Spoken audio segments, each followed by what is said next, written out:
الحمدلله ما و شما دو رکعت نماز خودم در اینجا خواندیم و آل بخیر حرکت میکنیم میریم بخیر و کجا در طرف کوی صف. قسمت سعی وقتی که حاجی صاحب میخواد سعی بین صفا و مروه بکنه، طبعا وقتی که از بیت الله شریف مثلا دمو قسمت آخری که ما گفتیم که 7 طواف کرد و بالاخره از در قسمت حجر الاسود همینجا شوط هفتمیش خلاص شد، طوافش خلاص شد، بعد اینجا یک راگک رفته که در این را داخل میشه نشست به طرف صفا.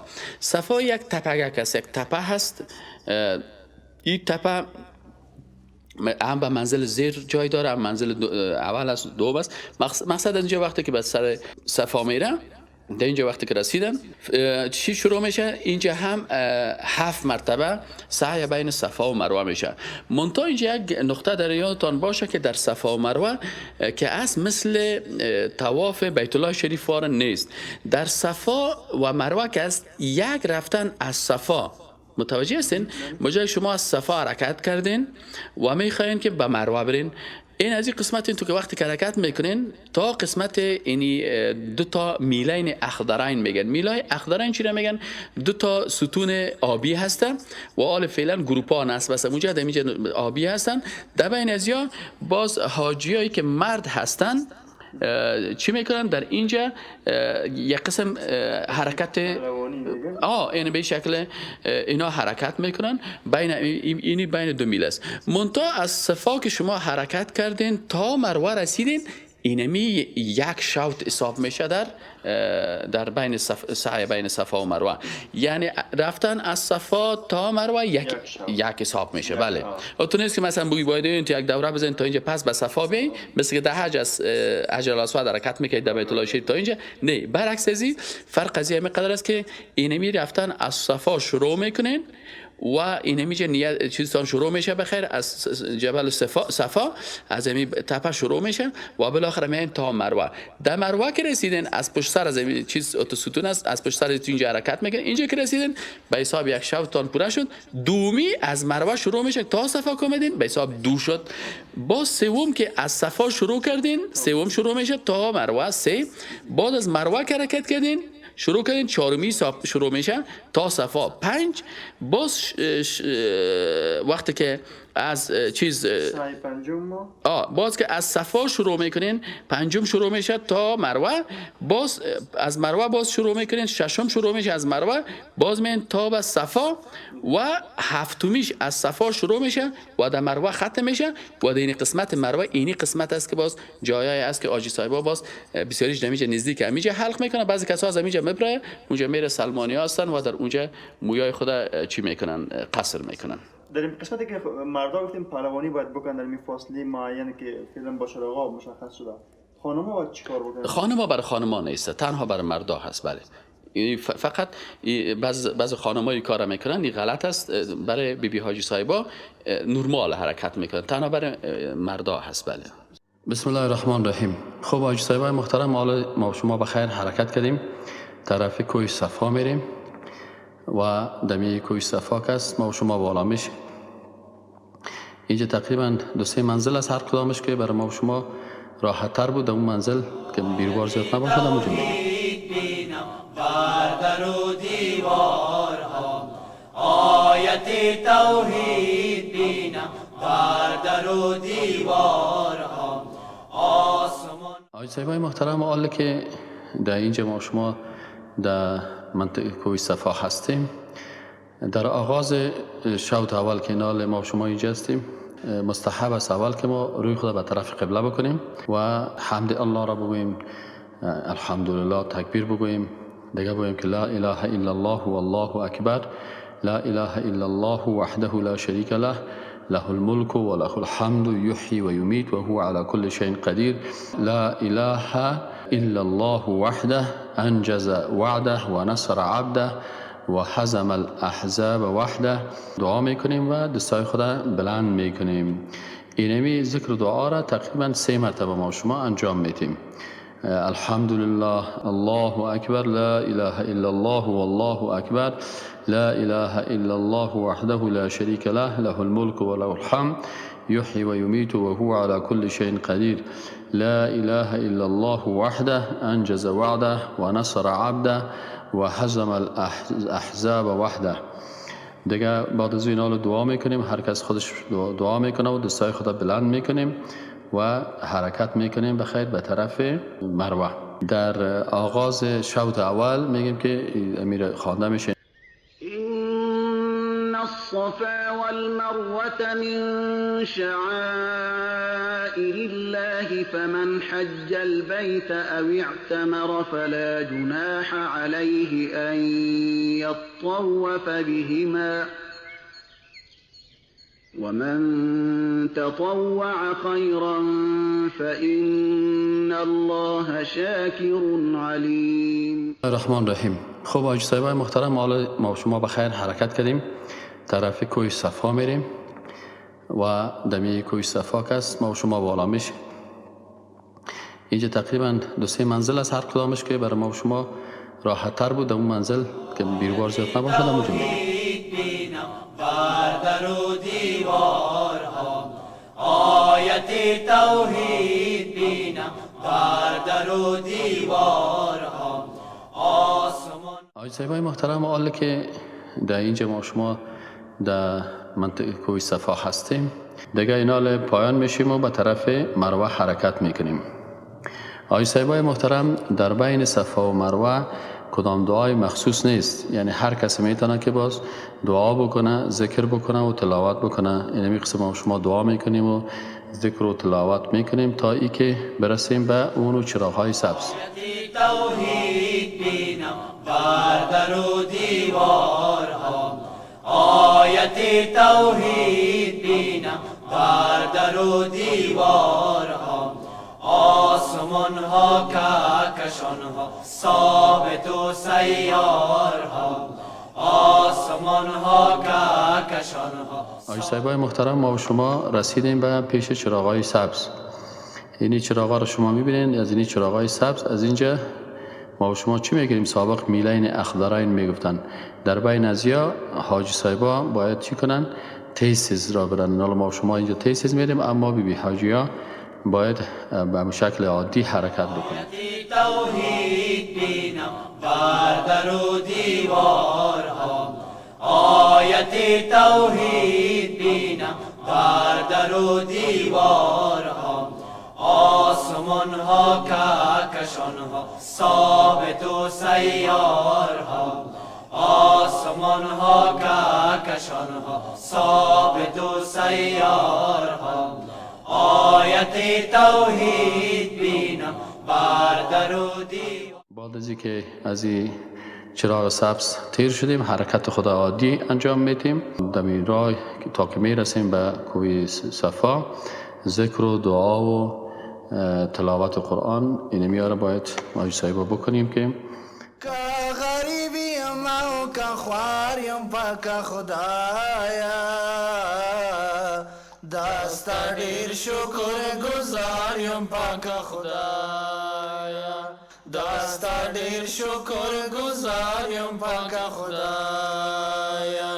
که غریبی ما که خواریم پاک خدایا، دستا ډیر شکر گزاریم پاک خدایا، دستا ډیر شکر گزاریم پاک خدایا.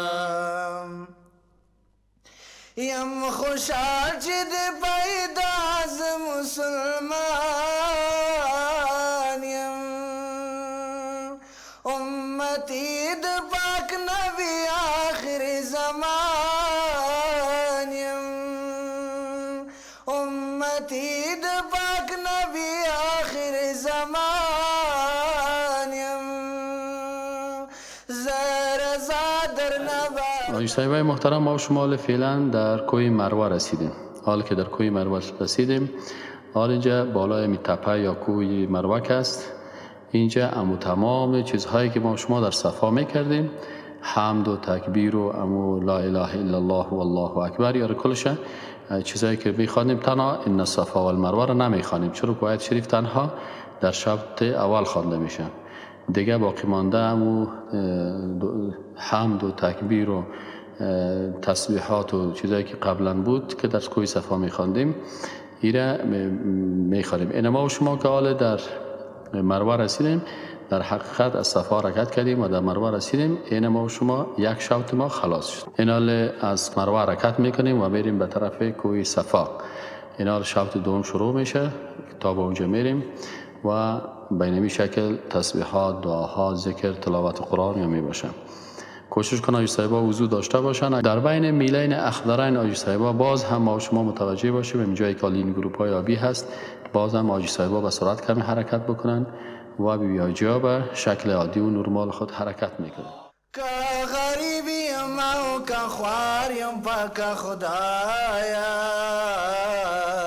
دستا دیر شکر گزاریم پاک خدایا، دستا دیر شکر گزاریم پاک خدایا. که غریبی ما و که خواریم پاک خدایا، دستا دیر شکر گزاریم پاک خدایا، دستا دیر شکر گزاریم پاک خدایا. یم خوشحال چې د پیدا از مسلمان یم، امتی د پاک نبی آخر زمان یم، امتی د پاک نبی آخر زمان یم. زر زادر نبار بار یم پاک خدایا، دستا دیر شکر گزار یم پاک خدایا. اینال از صفا تا مروه یک شوط، از مروه تا صفا 2 شوط، از صفا تا مروه 3، از مروه تا صفا 4، از صفا تا مروه 5، از مروه تا صفا 6 و از صفا تا مروه 7. در مروه 7مین شوط ختم میشه. آقای صاحبای محترم، وقتی که ما و شما 7 شوط خلاص کردیم، حال ما و شما حرکت میکنیم. اگر آقای صاحبایی که میتونن در راه سلمانی هست در اینجا موهای خود یا قصر میکنن یا حلق میکنن، موهای خود کم بکنن به اندازه یک سر انگشت از اون بیخ موی خود.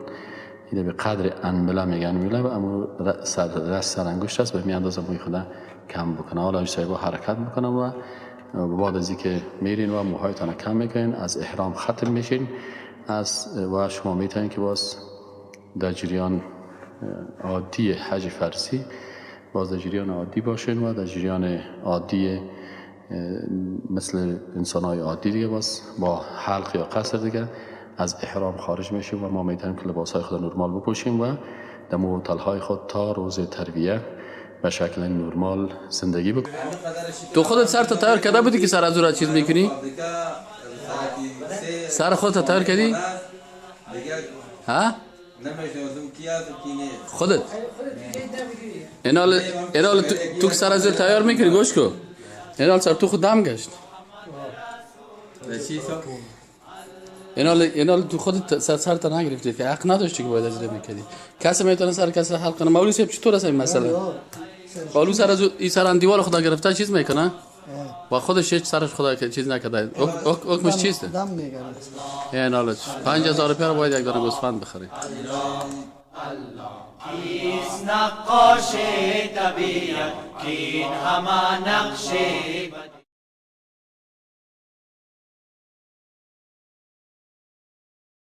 بسم الله الرحمن الرحیم. حاجی صاحبای محترم، السلام علیکم و رحمت الله و برکاته. حاجی صاحبای محترم و بیبی حاجی صاحبای محترمه، ما و شما وقتی که از عمره خلاص شدیم و حال فعلا برای چند روز در مکه مکرمه هستیم در داخل امی هتل، از این فرصت ها استفاده کرده و روزهای خود در طاعت و عبادت و تعلیم بسیاری از احکام سپری میکنیم. حج اصلی فرضی به تاریخ 9 ذوالحجه که او را روز یوم ترویه میگن دمو آغاز میشن و تا او روز ما و شما تقریبا چند روز وقت داریم که در این روزا ما میخوایم که ما و شما باید 4 چیز انجام بدیم. اول چیزی که است برای خود تقسیم اوقات 24 ساعته رسول اکرم صلی الله علیه و سلم ان شاء الله ما براتان بیان میکنم و به شکل تحریری و همچنان از طریق لاسپیکرها براتان در داخل هتل براتان بیان میکنم که کوشش کنین که بشنوین و این اوراق بخوانین. ان شاء الله تعالی شما میتونین که در جریان روزایی که در اینجا هستین 24 ساعته تقسیم اوقات رسول اکرم صلی الله علیه و سلم داشته باشین و از این خاطر هر مسلمان، هر حاجی صاحب باید مطابق امو سنت و روش رسول اکرم صلی الله علیه و سلم 24 ساعته که زندگی میکنه در هر لحظه از او باید به طریق رسول اکرم صلی الله علیه و سلم زندگی بکنه که ما ان شاء الله تعالی خدمت شما تقدیم خواهد کردم. دومی نقطه ای است که برای یاد گرفتن بعضی از احکام و جاهای مقدسی که در اونجا باز حج فرضی ادا میشه اونا رو براتون تشریح میکنم که ما و شما بخیر میریم به طرف منا، میریم به طرف مزدلفه، میریم به طرف عرفات و میریم جاهایی که مثلا جمرات زده میشه تا ای که قبل از ای که ما و شما باز روز حج فرضی شروع شوه این احکام از را بفهمیم. سومین نقطه بعضی جاهایی هست که شامل حج نیستن. در جریان روزها اگر کسی میخواد به شکل تاریخی اونا را ببینن او دیدنش لکن او عبادت نیست. مثلا رفتن به غار حرا، رفتن به کوه ثور، جبل نور اینجا اگر حاجی صاحبا خودشان علاقمند باشن میخوان اینجا را ببینن اما شامل مراسم و احکام حج نیستن. یعنی رفتن به اینجا ضروری نیست. کسی که اگر عماتو بدل خود میخواد بره دلش غیر از او شامل احکام حج نمیشه که باید ما و شما بفهمیم. چهارمین نقطه مسئله بدعت های حج است که باید حاجی صاحبای محترم ما خدمت شما باز تشریح میکنم که چی چیزها در حج بدعت هستند که حاجی صاحبای محترم از این بدعت ها که بسیار گناه داره و تاثیر منفی بالای حج ما میکنه یا را بشناسیم و از اینا خودداری بکنیم. خب حاجی صاحبای محترم امروز نوبت از این است که ما و شما بخیر حرکت بکنیم و میریم به طرف منا و به طرف امو ساحه عرفات و میریم به می شکل به طرف مزدلفه و ساحه جمرات. اینی جای را ان شاء الله امروز ما و شما میبینیم. حاجی صاحبای محترم که علاقمند باشن که ایره یاد بگیرن امرای ما بیاین و برشان تشریح میکنیم. و السلام علیکم و رحمت الله و برکاته. الحمد لله و صلات و سلام علی رسول الله صلی الله علیه و سلم. حجاج محترم بعد از اینکه حاجی صاحبایی که حج تمتع میکنن چون اکثرا حجاج افغانستان حج تمتع میکنن شما خو تا این قسمت رسیدین که عمره کردین و بعد از عمره شما متع یا تمتع کردین که یعنی لباسای عادیتون پوشیدین. اینال حاجی صاحبا در روز 8 ذوالحجه که مراسم بخیر شروع میشه در این روز از امو هتل دوباره احرام خود بسته میکنن. وقتی که احرام بسته کردن حرکت میکنن به طرف منا و اینمی سرکی که است حال فعلا ما شارع عزیزیه میگن. اینمی سرک است که حجاج محترم به طرف منا میرن و طبعا حجاج محترم تلبیه گویان تلبیه میگن لبیک اللهم لبیک لبیک لا شریک لک لبیک ان الحمد و النعمت لک و الملک لا شریک لک. اینمی تلبیه را گفته میرن و تمامشان حرکت میکنن به طرف منا که ما و شما آیسته آیسته نزدیک میشیم به طرف منا. آیت توحید بینم بر در و دیوارها، آیت توحید بینم بر در و دیوارها. اصلا مراسم فرضی حج از همین تاریخ 8 ذوالحجه که اگر در افغانستان همین تاریخ خوب دقیق متوجه شوین به این خود عادت بتین باز مشکل براتون پیدا نمیشه و ما هم میخوایم که این مراسم به حساب تاریخ براتون بگوییم. این منطقه ریل که نو جور شده آسمان ها کهکشان ها ثابت و سیار ها، آیت توحید بینم بر در و دیوار ها، آیت توحید بینم بر در و دیوار ها. الله الله الله الله الله الله الله الله الله الله الله الله لا اله الا الله. این منطقه منا هست که بازار اینجا خیمه ها زده میشن و حمام ها به خاطر حاجی هست. این حمام های جدید است، تشناب هستن که برای حاجی هست و اینمی سایه اونجا چی نشه کرده؟ اتجاه القبله است. خواه اینجا تو جای نشان نداده که بعد المنا بعد المنا هست. بعد المنا ما تیر شدیم. خواه همونجا خب منا پیش این مقصد ما فعلا حال در ساحه منا هستیم نه. حاجی ها شب در منا تیر میکردن و اینمی تیر کردن شب در منا کس یکی از واجبات حج است که باید تا طلوع آفتاب اینجا باشه. مجرد که آفتاب طلوع میکنن باز حرکت میکنن به طرف عرفه. آیت توحید بینم بر در و دیوارها. آیت توحید بینم بر در و دیوارها. آسمان ها کهکشان ها ثابت و سیارها. آسمان ها کهکشان ها ثابت و سیارها. آیت توحید بینم بر در و دیوارها. آیت توحید بینم بر در و دیوارها. الله الله الله الله الله الله الله الله الله الله الله الله لا اله الا الله محمد رسول الله الحي القيوم يا سبحان الله. لا اله الا الله محمد رسول الله الحي القيوم يا سبحان الله. الحي القيوم يا سبحان. بعد از اینکه حاجی ها شب در منا تیر کردن و طلوع آفتاب شد باز حجاج حرکت میکردن به طرف عرفات.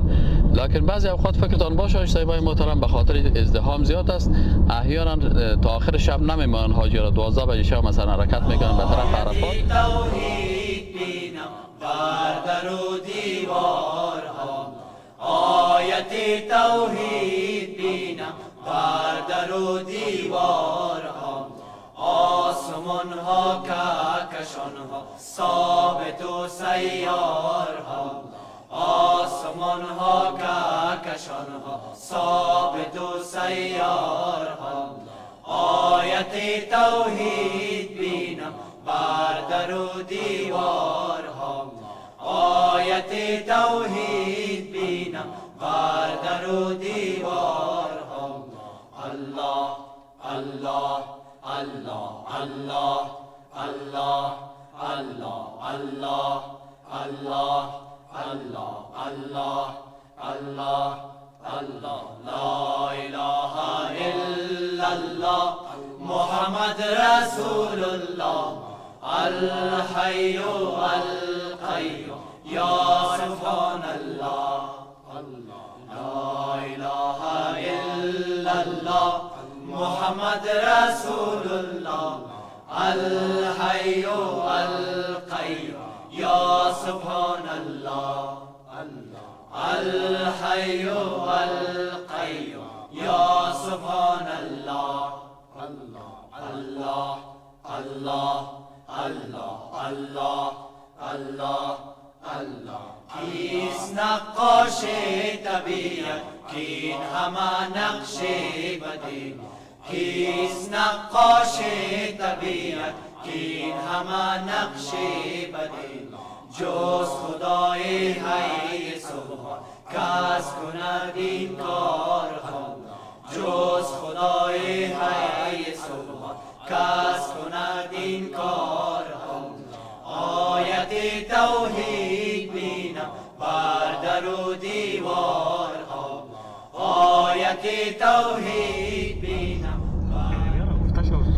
خب بسم الله الرحمن الرحیم. در ساحه عرفات نماز که خوانده میشه نماز که حجاج نماز پیشین و دیگره جمع قصر و تقدیم. متوجه باشین در کجا میشه؟ در مسجد نمیره میشه. مسجد نمیره. حالا ما شما میریم به طرف مسجد نمیره. ببینین در مسجد نمیره 3 کلمه اینجا فکرتان باشه: جمع، قصر و تقدیم. چی معنی جمع قصر؟ اول 2 نماز با هم جمع میشه. صحیح؟ 2 نماز با هم جمع میشه. و قصر به خاطر از اینکه مسافرانه خوانده میشه. و تقدیم به خاطر از اینکه نماز پیشین دیگر تقدیم میشه در وقت نماز پیشین خوانده میشه. یعنی هر 2 نماز جمع میشه. محمد رسول الله الحي القيوم یا